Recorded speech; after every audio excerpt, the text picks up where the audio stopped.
This is Inside Indiana Business Radio for the morning of Monday, April 28th, 2025. I'm Alex Brown. Silicon Valley-based Plug and Play believes its expanded presence in Indiana can lead to transformational change in the startup space. The Global Innovation Network, which already has an office in Warsaw, is expanding to Indianapolis as part of an accelerator at Indiana University's planned IU Lab.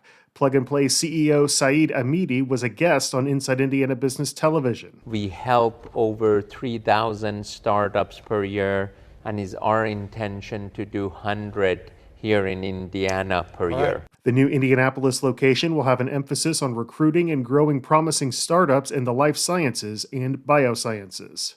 Indianapolis-based The Heritage Group has discontinued its Business Accelerator program after a 6-year run. The program, which launched in 2019 and focused on early-stage companies in the areas of hard tech, climate tech, material science, Industry 4.0, sustainability, and circular economy, wrapped up its final cohort in September.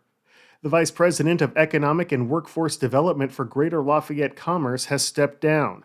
Paul Moses has left to take on a similar role at the Southwest Louisiana Economic Development Alliance and Chamber. Moses will join Scott Walker, the former president and CEO of Greater Lafayette Commerce, who left in January to become CEO of the Louisiana organization. From the number one source for Indiana business news, this is Inside Indiana Business Radio.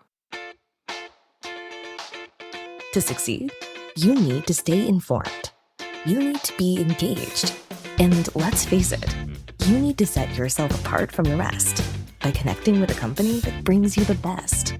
Because in today's environment, business is an ever-moving target, and we'll help you chase it. IBJ Media.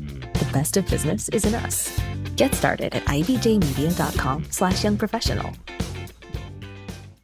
Franklin-based Airtomic is planning to nearly double its footprint in Johnson County with a $3 million expansion that could create more than 24 jobs. The Franklin City Council has approved tax abatements for the company, which repairs aircraft engine components for a variety of aviation customers. Airtomic currently operates a 30,000 square foot facility, and the expansion would add another 20,000 square feet. General Manager Mike Calloway told the council the company has simply run out of space. We're literally out of space for parking.